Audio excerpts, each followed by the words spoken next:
I warned them that $500 fishing fine would cost them everything. Where are you watching from? I like to know. Drop your city in the comments. The HOA president smirked from a golf cart, surrounded by her committee members boasting about their unlimited legal budget and absolute authority. 3 months later, I stood watching as security guards turned away every resident from the lake gates while my daughter cast her line into waters that now belong solely to us.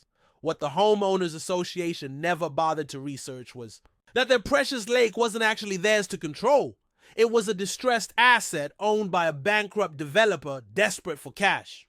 And as a former venture capitalist who specialized in swallowing failing companies whole, I had both the resources and a rage to make it mine. The American dream often comes with hidden clauses buried in homeowner association bylaws. For me, that dream was supposed to be a fresh start, a sprawling colonial on Sycamore Lane in the prestigious Willow Creek Estates, complete with white picket fences and that most precious of suburban commodities, peace. After 15 years building a venture capital firm from scratch and selling it for enough generational wealth to retire at 45, I sought simplicity. The brutal loss of my wife Elena to pancreatic cancer 8 months earlier had left my 12-year-old daughter Chloe and me adrift in a sea of grief that no amount of money could calm.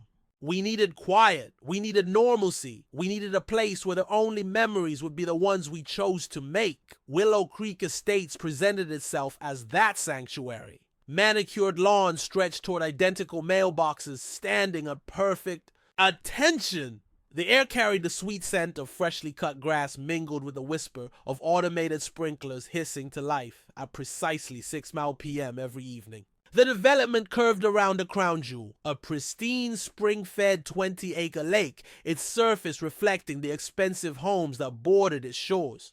Our realtor, a relentlessly cheerful woman named Brenda, had glossed over the HOA details. With practiced ease, just standard community guidelines, she assured me with a wave of her hand. Lawn height restrictions, approved paint colors, the usual maintenance stuff to keep property values high. She mentioned the HOA president, a woman named Gwendolyn Pierce, only in passing, noting her dedication to preserving the community's character. I should have recognized the warning in that carefully chosen phrase. I had built my career reading between the lines of billion-dollar term sheets, yet I missed the subtext in a suburban sales pitch.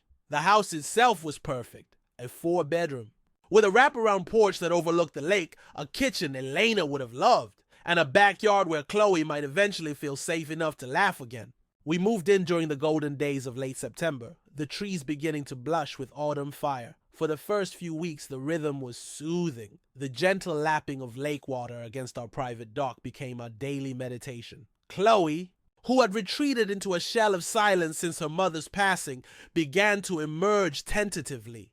Her first smile in months appeared not at an expensive therapist's office, but at the end of a fishing line, watching a sunfish dance on the water's surface. Fishing had been our family's therapy. Elena, a marine biologist, had taught Chloe to cast before she could properly ride a bike. Those quiet mornings on the water, the three of us sharing thermos coffee and hope, were among our last good memories before the diagnosis. Here at Willow Creek, the ritual returned. We'd rise before dawn, sneak down to the dock with our rods, and sit in comfortable silence as the world woke around us. For one precious hour each day, the weight would lift. We were just a father and daughter fishing, not a broken family trying to remember how to breathe.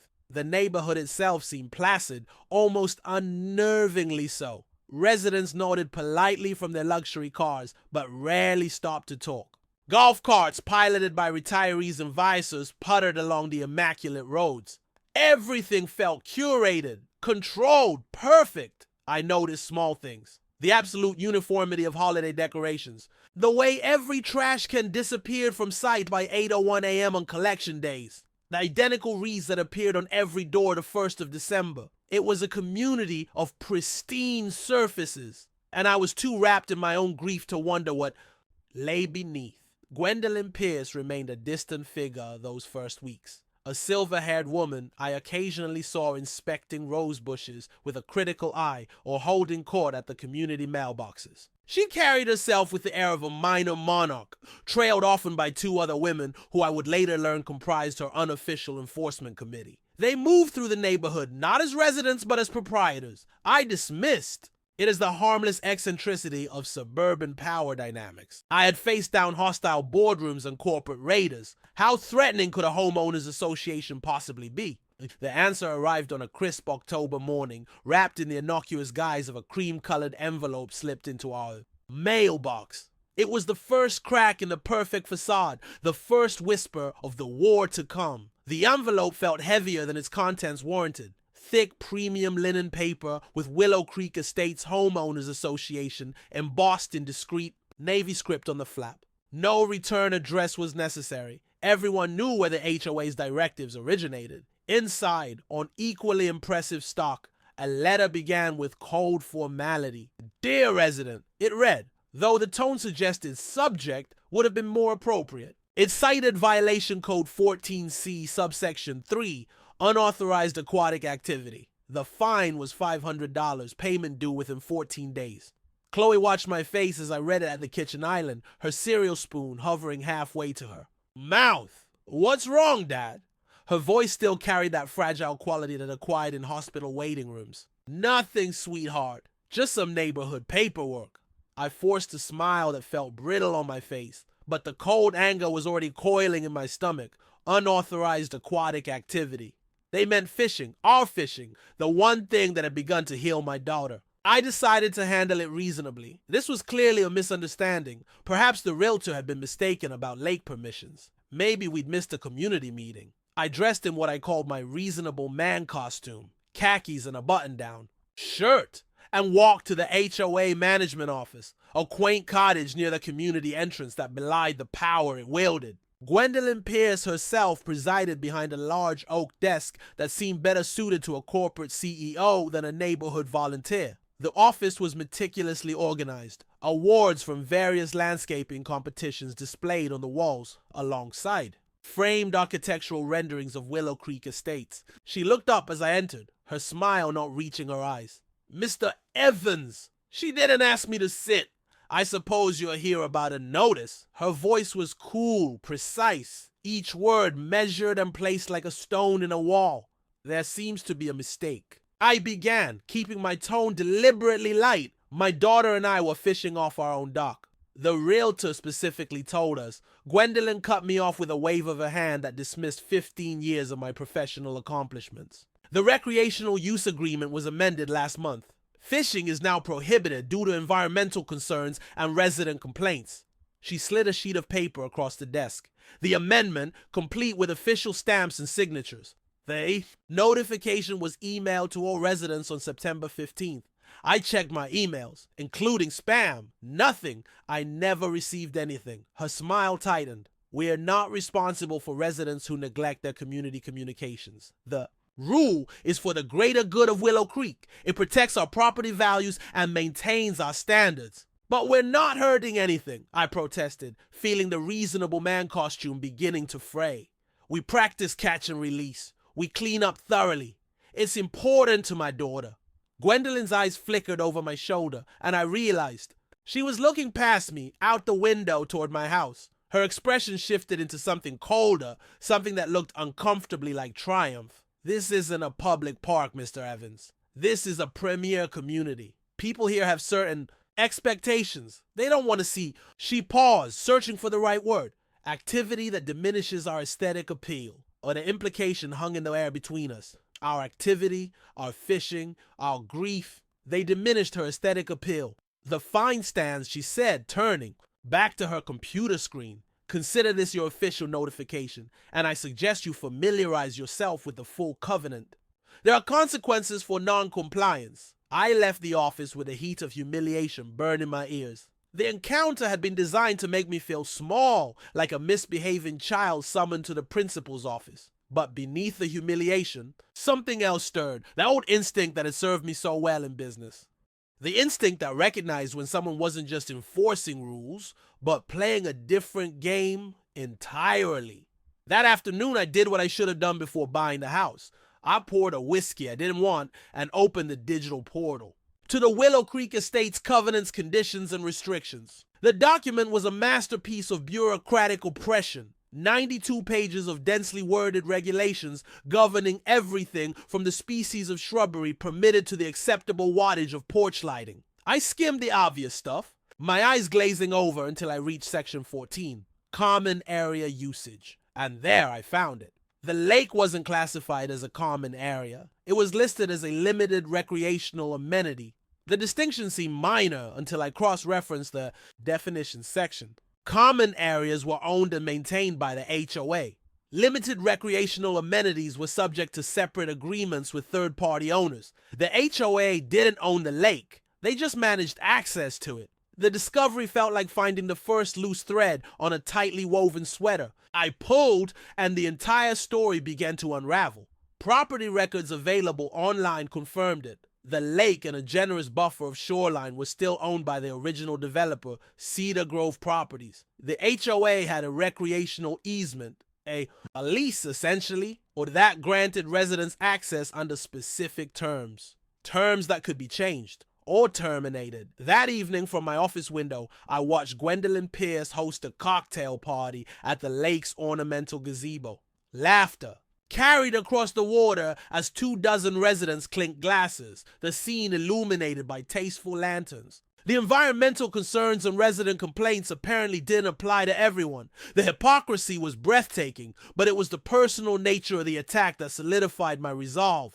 This wasn't about rules, it was about power, and they had chosen the wrong man to flex it on. I opened a new browser tab and began searching for information on Cedar Grove Properties. The game had just begun. The following days developed a strange rhythm of normalcy overlaying gathering storm clouds.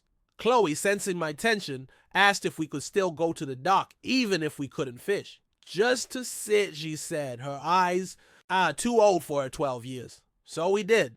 We'd watch the sun rise over the water, our rods conspicuously absent, and I'd feel the weight of watching eyes from surrounding houses. The neighborhood itself seemed to shift around us, the friendly nods from neighbors becoming fewer, the space around us in the community mail area growing wider. The subtle social freeze-out had begun. I paid the fine, not out of acceptance, but strategy. The reasonable man pays his tickets while he prepares his battle plans. The payment bought me time and the illusion of compliance. Meanwhile, I began my reconnaissance. Cedar Grove Properties, according to business filings and real estate gossip sites, was in serious trouble. The company had overextended during the housing boom, developing several high-end communities simultaneously. When the market corrected, they'd been left holding massive debt. Their flagship commercial project, a mixed-use development downtown, had stalled when anchor tenants pulled out. The lake at Willow Creek Estates was listed as one of their few unencumbered assets.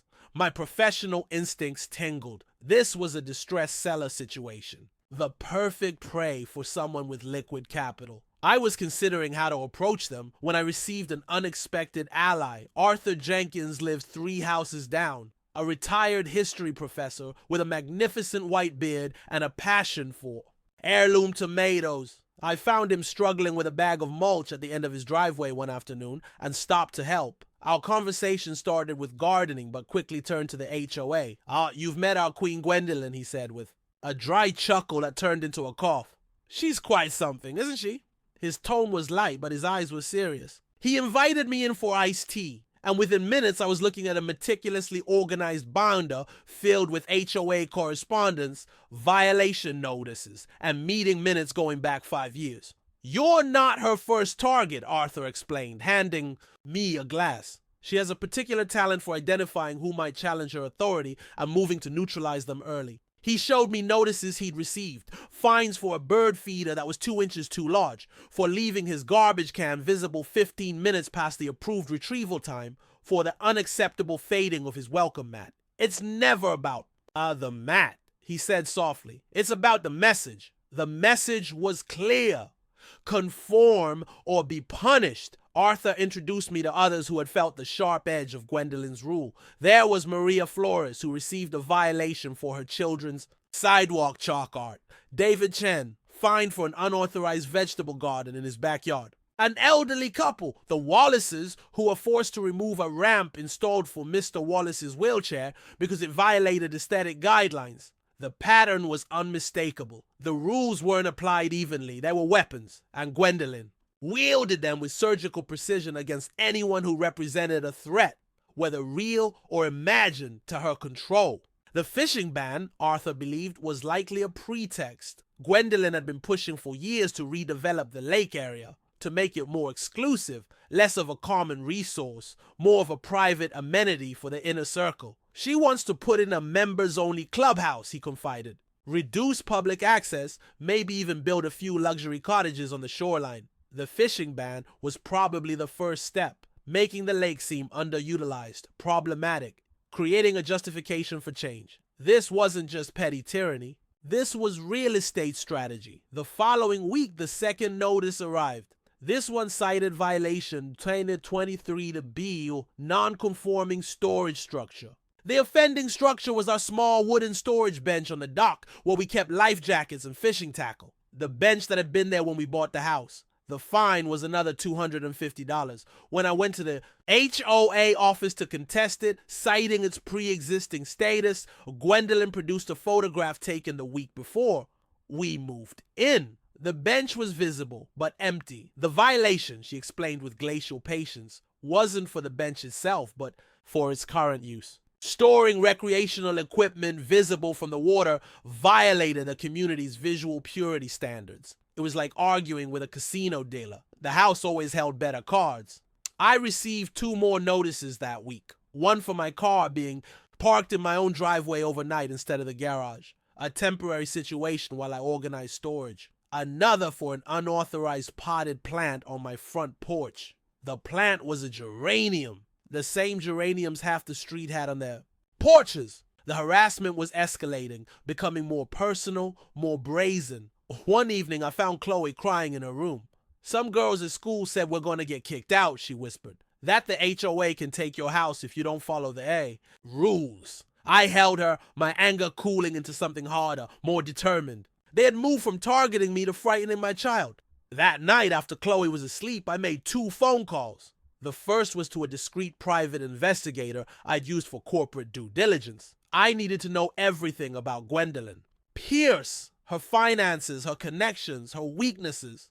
The second was to a former colleague who specialized in commercial real estate law. I need to understand the exact terms of a recreational easement, I told him, and how one might go about terminating it. The war was no longer metaphorical. The battle lines were drawn right through the center of my daughter's childhood. And I intended to win. The private investigator, a man named Silas, who communicated mostly in terse emails and encrypted files, delivered his preliminary report within 48 hours. Gwendolyn Pierce was not just the HOA president. She was the principal broker at Prestige Properties, a real estate firm that specialized in high-end residential sales. More interestingly, she sat on the board of the local zoning commission and was married to the county's head of planning and development. Her influence extended far beyond our neighborhood's picket fences. The financial picture was even more revealing. Prestige Properties, despite its glossy exterior, was leveraged to the breaking point.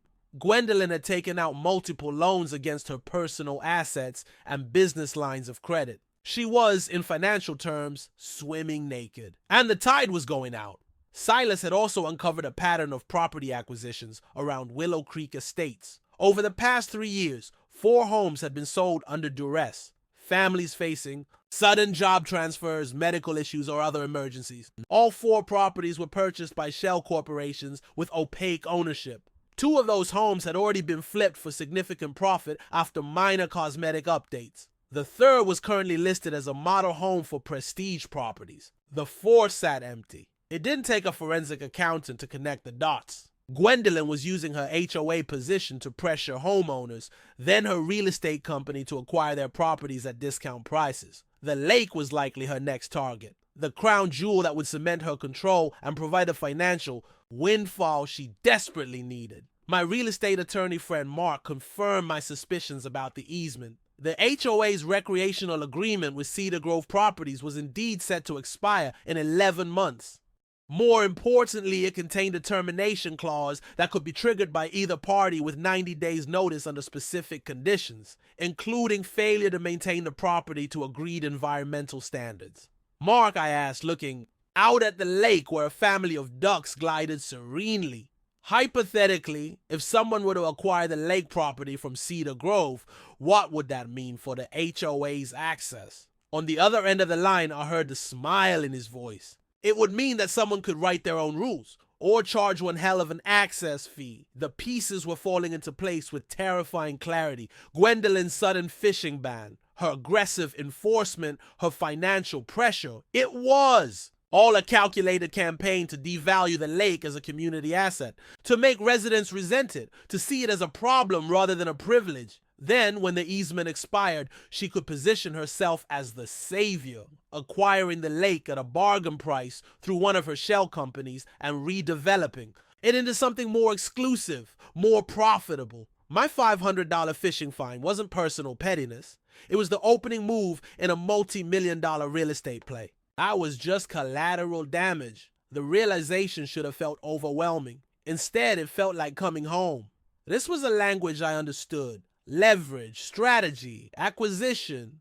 Gwendolyn Pierce thought she was playing neighborhood politics. She didn't realize she was in a corporate takeover battle, and I had just identified her company's most vulnerable asset. That weekend, under the guise of researching local ecology for a potential donation, I reached out to Cedar Grove Properties. I spoke with a harried-sounding VP named Robert Davies, who perked up considerably when I mentioned I was a Willow Creek resident interested in discussing the lake's long-term future. We agreed to meet for a discreet breakfast at a hotel 20 miles away. I arrived early, watching as Robert Davies hurried in, his suit jacket wrinkled, his handshake slightly damp. He looked like a man carrying too much weight for too long. I played the part of the concerned community member, worried about the HOA's management, curious about the developer's plans for the property. Davies was initially guarded, reciting corporate talking points about their commitment to the community. But as I subtly hinted at my background in venture capital and my access to significant liquid capital, his posture changed. The guard came down, replaced by the weary honesty of a drowning man. Between bites of eggs Benedict, he confessed the truth. Cedar Grove was indeed desperate. They needed to liquidate non-core assets to cover debts on their stalled projects. The lake was on the block. We've had interest, he admitted, not meeting my eyes. A local group has made an offer, but it's complicated. Financing contingencies, development approvals. The board wants a clean sale. Cash, quick closing. I knew exactly which local group he meant. How much? I asked, sipping my coffee. The number he named was laughably low, a fraction of the land's potential value if redeveloped. Gwendolyn was lowballing them, using their desperation against them. I smiled, a genuine one this time. I think, Mr. Davies, that I might be able to make you a more attractive offer. The battle for the lake had just begun, and for the first time, I held the advantage. The meeting with Robert Davies opened the floodgates. Armed with the knowledge of Cedar Grove's desperation and Gwendolyn's lowball offer, I moved with the precision of a seasoned acquirer. My lawyer, Mark, drew up the paperwork for a new entity. Blue Water Holdings, LLC, an anonymous shell that would mask my involvement until the moment was right. I structured an all-cash offer that was 20% higher than Gwendolyn's, but still a steal for 20 acres of prime real estate. The offer came with no contingencies and a promise to close within 30 days. Davies nearly wept with relief when I presented the terms. The board will approve this, he assured me, his hands actually trembling. Just give me 48 hours. Those 48 hours were the longest of my life. The neighborhood, sensing a shift in the winds, seemed to grow quieter, the watchful eyes more intense. Gwendolyn, perhaps alerted by her contacts at Cedar Grove that another offer was on the table, became increasingly aggressive. Violation notices arrived daily now, for a loose shutter, for the wrong type of mulch, for my garbage can lid being slightly ajar. The fines were piling up, but I paid them without protest, playing the defeated newcomer. Let her think she had won. The approval came through on a Tuesday afternoon. Davies called, his voice giddy with relief. The board has accepted your offer. Congratulations, you now own a lake. The paperwork was signed electronically within the hour. The transfer of funds would take a day to clear. I was the legal owner of Willow Creek Lake. The power shift was instantaneous and profound. That evening, I took a bottle of expensive scotch down to Arthur's house. We sat on his back porch, watching the sunset paint the water in shades of orange and purple. I told him everything. His eyes widened as I laid out the strategy, the acquisition, the end game. When I finished, he was silent for a long moment, swirling the amber liquid in his glass. "Well," he said finally, a slow grin spreading across his face. "I'll be damned. You didn't just bring a knife to a gunfight. You brought the whole armor, and if you were in my shoes, what would you do next? Tell me in the comments. Do you think buying the lake was the right move or too extreme? Drop your thoughts below." And then our celebration was cut short by the sight of flashing red and blue lights reflected on the lake's surface. They were parked in front of my house. I hurried back to find a county code enforcement officer waiting on my doorstep, a serious-looking woman with a clipboard. "Mr. Evans, I'm here regarding a complaint about unpermitted structural modifications." My heart hammered against my ribs. "What modifications?" "The dock, sir. It appears to have been extended without proper permits." She consulted her notes. "The complaint alleges it was done by the previous owner, but as the current property owner, you're responsible for bringing it into compliance." Gwendolyn's move was swift and brutal. She hadn't known about the lake yet, but she was tightening the screws everywhere else. The code officer issued a stop work order, not that any work was happening, and a notice that I had 30 days to obtain retroactive permits or dismantle the dock. The permits, she informed me helpfully, would require approval from the zoning board, a board whose chairman was married to Gwendolyn Pierce. It was a checkmate move, or would have been, if she knew the board no longer mattered. The following day, the real estate world delivered another twist. Silas, my investigator, sent an urgent email. His deep dive into the shell corporations that had been buying up Willow Creek properties had hit pay dirt. The paper trail was deliberately obscured, but it led back to a single source, not Gwendolyn Pierce, but her husband, County Planning Director Richard Pierce. He was using his wife's HOA position to identify vulnerable properties, then acquiring them through layers of corporate entities, leveraging his insider knowledge of upcoming zoning changes to maximize profits. The scale of the corruption was staggering. This wasn't just a power-hungry HOA president. This was a systematic scheme using government authority and private influence to defraud homeowners. The lake wasn't just a real estate play. It was the centerpiece of a much larger conspiracy. The revelation changed everything. The personal had become profoundly political. I couldn't just win back fishing rights for my daughter. I had to bring down an entire corrupt system. That afternoon, I made another phone call, this time to an old friend at the state attorney general's office. "I need to report some potential irregularities in county planning and development," I said, my eyes on the Pierce house across the lake, "and I think I have the evidence to back it up." The game had escalated beyond neighborhood drama. We were playing for much higher stakes now, and the most dangerous player of all still didn't know I held the winning card. Owning a lake secretly is a peculiar kind of power. For the next 2 weeks, I walked through my life as two different people. On the surface, I was Daniel Evans, chasing newcomer, paying his fines, avoiding confrontation, the picture of defeated compliance. Beneath that, I was the silent owner of 20 acres of water and shoreline, orchestrating the downfall of the Cedarville most powerful couple in the county. The tension was a live wire humming beneath my skin. The state investigator from the Attorney General's office, a quietly intense woman named Agent Miller, began her work with discreet efficiency. She contacted me through encrypted channels, and we met in the back room of a bookstore 30 miles away. I handed over Silas's findings, the property records, the financial trails. She listened without expression, taking notes in a precise hand. "This is substantial," she said finally, tapping her pen on the notebook. "But we need more. We need a direct connection, a smoking gun."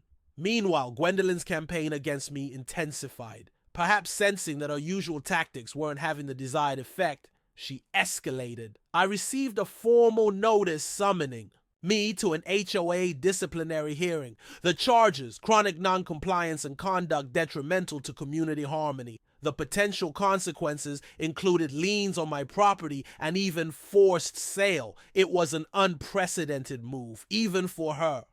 Arthur confirmed it. In 15 years, she's never called a disciplinary hearing. You've gotten under her skin, Daniel. The hearing was set for the community clubhouse on a Thursday evening. I dressed carefully, not the reasonable man costume.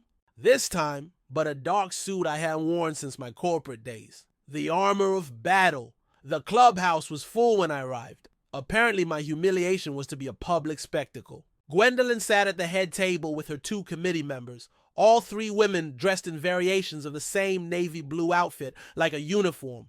Residents filled the chairs, their faces a mixture of curiosity, sympathy, and outright glee. The proceedings began with a recitation of my violations: the fishing, the dock storage, the mulch, the garbage can, the shutter, the potted plant. Each charge was presented with photographic evidence. It felt like a show trial. When they finished, Gwendolyn fixed me with a cold smile.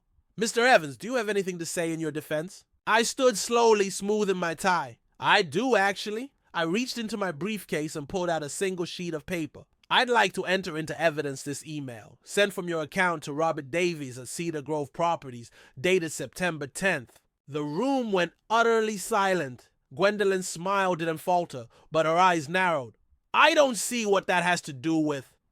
In this email, I continued, my voice projecting to the back of the room, you inquire about the possibility of the HOA purchasing the lake property, specifically mentioning that reduced recreational use has made it less valuable to residents. You cite the recent fishing ban as evidence of declining interest. I looked up at the stunned faces around me. You banned fishing not for environmental reasons, but to devalue community property for your personal financial gain. The silence shattered into a buzz of conversation. Gwendolyn's composure finally cracked. That's a private business discussion, she snapped, standing up. And it's been taken completely out of context, is it? I asked mildly. Because it seems like the context is perfectly clear. You created a problem to justify your solution. The meeting descended into chaos. Residents began shouting questions. Gwendolyn gavelled for order, her face flushed with anger.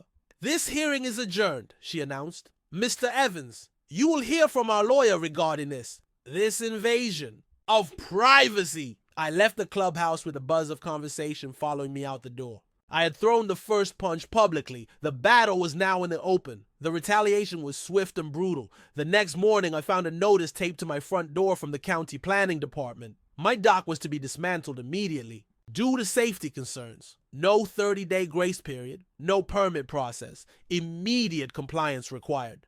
That afternoon, Chloe came home from school in tears. A group of girls had surrounded her, telling her our family was being kicked out of Willow Creek, that we were troublemakers, that her father was a liar. One of the girls was Gwendolyn's granddaughter. I held my sobbing daughter, my rage cooling into something diamond hard and lethal. They had crossed the final line. That night, I called Agent Miller. We need to move faster, I told her, my voice tight. They're targeting my daughter now. We have what we need, she replied. The financial trails, the property records, the email chains. We're ready to execute search warrants. But we need one more thing. We need to catch them in the act. What kind of act? I asked, watching the lights glitter across the lake I owned. Something desperate, she said. Now that you've shown your hand, they'll make a mistake. Just be ready when they do. The trap was set. The players were in position. All we needed was for the prey to step into it. The mistake came 3 days later, delivered by an unexpected messenger. I was working in my home office when the doorbell rang.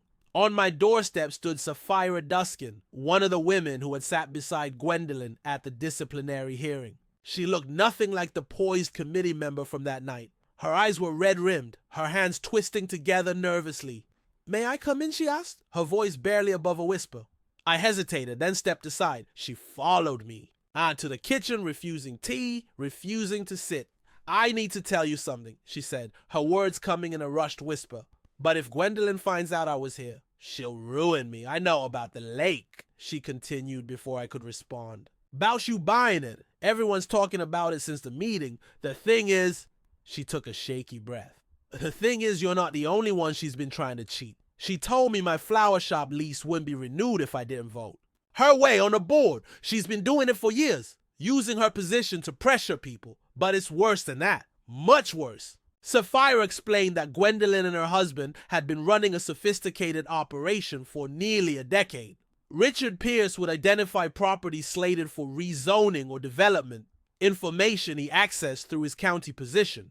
Gwendolyn would then use her HOA power to make life difficult for the owners, issuing excessive violations, blocking renovation permits, creating nuisances that drove down property values. Once the owners were desperate to sell, one of their shell corporations would make a lowball offer. They then flipped the property after the zoning change was announced, pocketing massive profits. The lake was their biggest play yet. Richard had insider knowledge that the county was planning a major infrastructure project that would make waterfront property in our area skyrocket in value. They needed control of the lake to maximize their windfall. But you bought it out from under them, Sapphira said, a faint smile touching her lips. They're panicking. Richard is talking about using eminent domain, claiming the lake is a vital community resource that needs county protection. He's having a special meeting with the county commissioners tomorrow night to push it through. The revelation was both terrifying and exhilarating. Eminent domain, the government's power to seize private property for public use. It was the nuclear option. And with Richard Pierce's influence, he might actually pull it off. Why are you telling me this? I asked, studying her anxious face. Because my lease is up next month anyway, she said, her shoulders slumping. And because what they're doing is wrong. My husband and I built that flower shop from nothing. We survived because people in this community supported us. Gwendolyn doesn't care about community. She only cares about power. She reached into her purse and pulled out a small thumb drive. Here, meeting minutes, emails, financial records I managed to copy. Things not in the official HOA files. Use it to stop them. After she left, I plugged the thumb drive into my computer. The contents were even more damning than I'd hoped. Detailed records of off-book HOA funds being used for personal expenses. Emails between Gwendolyn and Richard discussing specific properties and how to depress their values. Even drafts of the eminent domain proposal Richard planned to present. I immediately forwarded everything to Agent Miller. This changes everything, she said when I called her. We can move now, but we need to catch them in the act. This meeting tomorrow night, can you get me in? I can do better than that, I said, an idea forming. I can get you on the agenda. As a legal property owner, I have a right to address the commissioners regarding any action affecting my land. The plan came together with terrifying speed. Agent Miller would attend a meeting undercover as my legal assistant. When Richard made his move for eminent domain, we would make ours. The stage was set for the final confrontation. That night, I didn't sleep. I sat by Chloe's bedside, watching her breathe, remembering why I started this fight. It was never about the lake. It was about the right to grieve in peace, the right to heal, the right to simply be. Tomorrow, one way or another, it would end. The county commissioner's meeting room felt like a theater before the curtain rises. Fluorescent lights hummed overhead, reflecting off the polished wood of the dais where 5 elected officials would soon decide the fate of my lake. The air smelled of stale coffee and anxiety. I took a seat in the front row, Agent Miller beside me, posing as my assistant with a tablet and a professional demeanor. She wore a wire beneath her blouse, and a team of state investigators waited in unmarked cars outside. Richard Pierce sat at the county staff table, looking every inch the confident bureaucrat in his tailored suit. He didn't glance my way, but I felt the tension radiating from him. He knew I would be here. He just didn't know how prepared I was. The room filled slowly, concerned citizens here for other agenda items, a few reporters, and notably, Gwendolyn. Pierce herself, who took a seat in the back row, her expression carefully neutral. The meeting began with routine matters, zoning variances, budget approvals, road maintenance contracts. Each item was discussed with bureaucratic thoroughness. The clock ticked slowly toward the eminent domain discussion, scheduled as the last item before adjournment. My palms were damp. I wiped them on my trousers, forcing my breathing to stay even. This was just another boardroom. Just another negotiation. Except the stakes had never been this personal. Finally, the chairman announced the last item. Discussion of potential eminent domain proceedings regarding the Willow Creek Lake property. Richard Pierce approached the podium, his confidence palpable. He launched into a well-rehearsed presentation about the lake's vital importance to the community, about how its current ownership situation threatened public access, about the necessity of county intervention to preserve this precious resource for future generations. He used phrases like common good and public trust with practiced ease. It was a masterpiece of political theater designed to frame a land grab as civic responsibility. When he finished, the chairman turned to me. "I understand the current property owner is here to address the board. Mr. Evans?" I rose, my knees feeling slightly unsteady. Miller gave me a nearly imperceptible nod. "Thank you, Mr. Chairman." I approached the podium, adjusting the microphone. "Commissioners, what you've just heard is not about preserving public access. It's about covering up corruption." The room went dead silent. Richard Pierce's smile froze on his face. "I'm sorry," the chairman said, leaning forward. "What exactly are you alleging, Mr. Evans?" "I'm alleging that County Planning Director Pierce is attempting to use government power to seize private property for his personal financial gain." I held up the thumb drive Sapphire had given me. "I have evidence here of a systematic conspiracy between Mr. Pierce and his wife, Gwendolyn Pierce, who serves as HOA president of Willow Creek Estates, to manipulate property values and acquire real estate through fraudulent means." Richard Pierce was on his feet. "This is outrageous. I demand you stop this character assassination immediately." The chairman banged his gavel. "Mr. Pierce, you will have your chance to respond. Mr. Evans, these are serious allegations. Do you have proof?" "I do, and I've already provided it to the state attorney general's office." As if on cue, Agent Miller stood, removing her jacket to reveal the badge clipped to her belt. "Chairman, Commissioners, I'm Special Agent Miller with the State Attorney General's Public Integrity Unit. We have an active investigation into these matters. We would appreciate it if you would table this eminent domain discussion indefinitely." The room erupted. Reporters scrambled for the door, presumably to file breaking news. Richard Pierce looked like he'd been struck by lightning. Gwendolyn, in the back, had gone pale. From the corner of my eye, I saw two plainclothes investigators enter the room and move toward Richard. "Mr. Pierce," Agent Miller said, her voice cutting through the chaos. "We have a warrant to search your office and your home, and we'd like you to come with us to answer some questions." It was happening. The downfall was unfolding in real time, in a drab government meeting room under fluorescent lights. But as the investigators led a stunned Richard Pierce from the room, his eyes met mine. And in them, I saw not defeat, but a promise of retaliation. The battle might be won, but the war wasn't over. Not yet. The aftermath of the commissioner meeting unfolded with the slow-motion inevitability of a landslide. Richard Pierce was placed on administrative leave. The eminent domain proposal was tabled indefinitely, and the state's investigation expanded rapidly, with search teams descending on the Pierce home and Richard's county office. But Gwendolyn, despite the shock, wasn't finished. With her husband's political power neutralized, she fell back on what she knew best, the raw exercise of control through the HOA.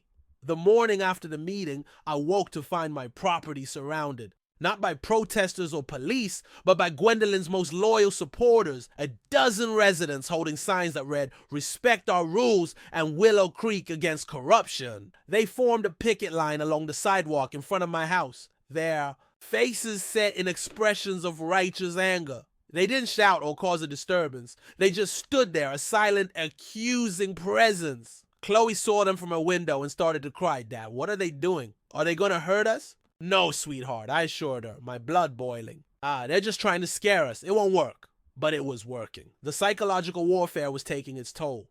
I called the local police, but they said it was a legal protest on public property. There was nothing they could do.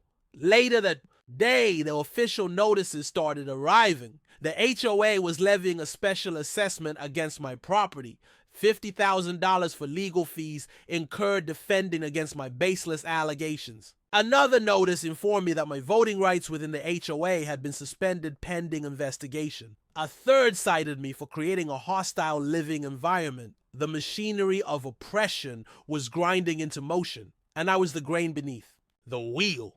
That evening, Arthur came over, his face grim.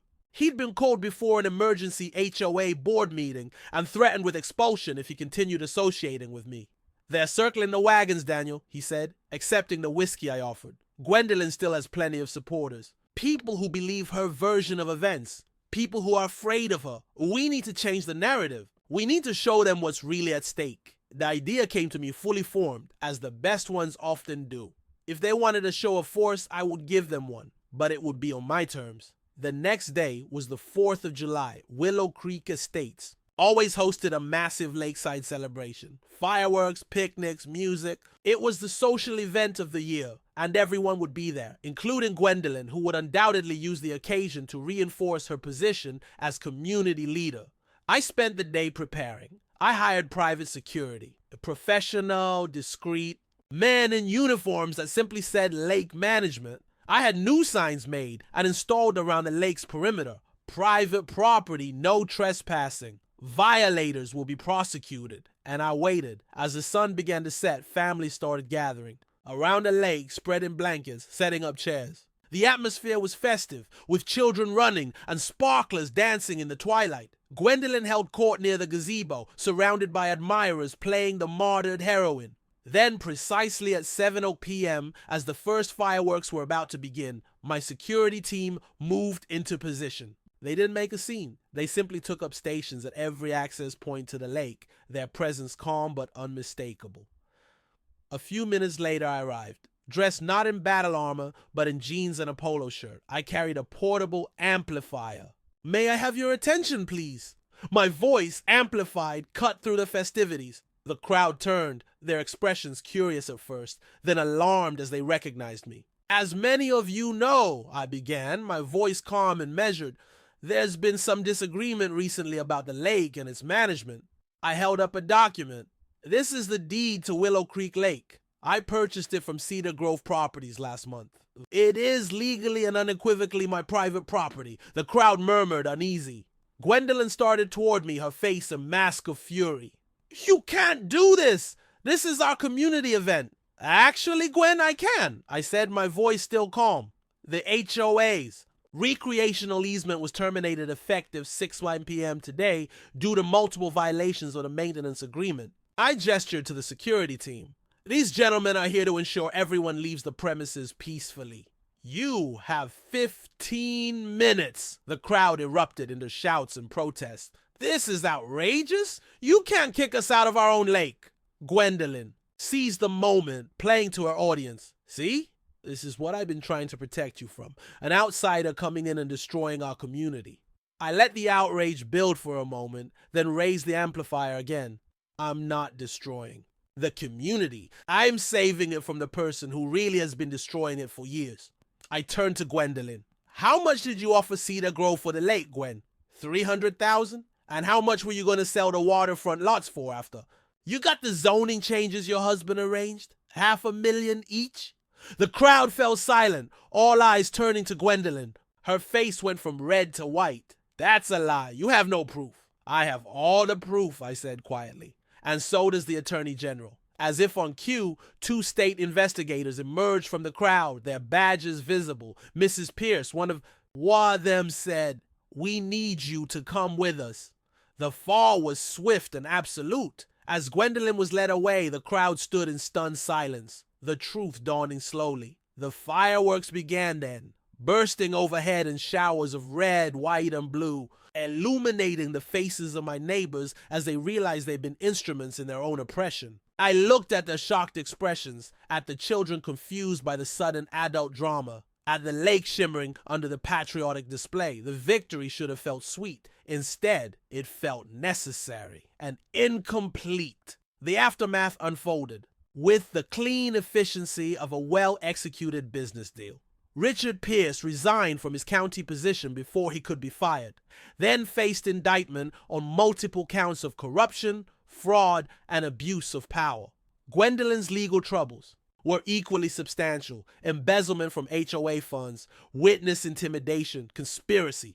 Their assets were frozen, their reputations destroyed. The house across the lake went quiet, then empty, then up for sale. Within the HOA, the revolution was swift. Gwendolyn's supporters, seeing which way the wind blew, either resigned or were voted out in a special election. Arthur Jenkins took over as interim president, and we worked together to rewrite the covenants, adding transparency requirements, term limits, and due process protections. The special assessment against me was voided. All my fines were refunded.